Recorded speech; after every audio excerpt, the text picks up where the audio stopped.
Hello दोस्तों, स्वागत है आपका अपने यूट्यूब चैनल ग्लोबल एसएससी में।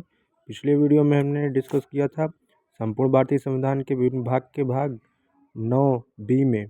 इस वीडियो में हम डिस्कस करने वाले हैं संपूर्ण भारतीय संविधान के विभिन्न भाग के भाग 10 के बारे में। तो आइए शुरू करते हैं।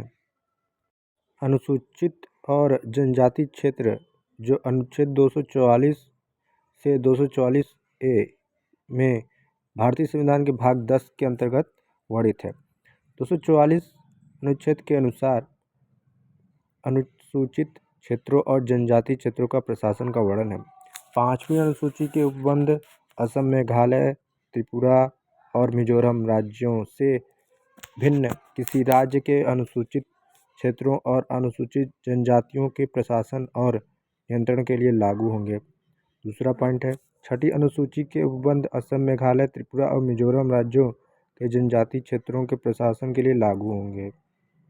अनुच्छेद 244A के अनुसार असम के कुछ जनजाति क्षेत्रों को समाविष्ट करने वाला एक स्वशासी राज्य बनाना और उसके लिए स्थानीय विधानमंडल या मंत्रिपरिषद का या दोनों का सृजन करना का वर्णन है। पहला पॉइंट है, इस संविधान में किसी बात के होते हुए भी संसद विधि द्वारा असम राज्य के भीतर एक स्वशासी राज्य बना सकेगी, जिसमें 6ठी अनुसूची के पैरा 20 के संलग्न श्रेणी 7 भाग 1 में विनिर्दिष्ट सभी या कोई जनजाति क्षेत्र पूर्णतः या भागतः समाविष्ट होंगे।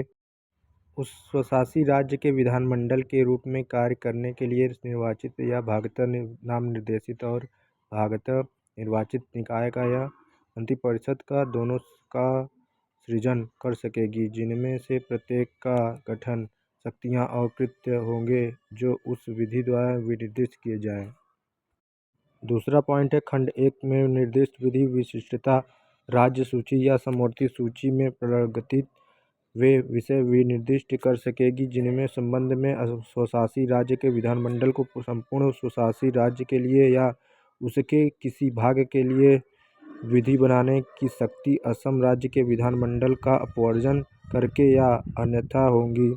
वे विषय परिनिश्चित कर सकेगी जिन पर उस स्वशासी राज्य की कार्यपालिका शक्ति का विस्तार होगा। असम राज्य द्वारा उद्गृहित कोई कर स्वशासी राज्य को वहाँ तक सौंपा जाएगा जहाँ तक उसके आगम स्वशासी राज्य से प्राप्त हुए माने जा सकते हैं।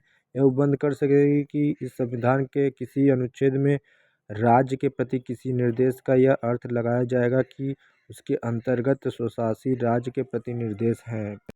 इस अनुच्छेद में निर्दिष्ट विधि को अनुच्छेद 368 के प्रयोजनों के लिए इस संविधान का संशोधन इस बात के होते हुए भी नहीं समझा जाएगा कि उसमें कोई ऐसा उपबंध अंतर्विष्ट है जो इस संविधान का संशोधन करता है या संशोधन करने का प्रभाव रखता है।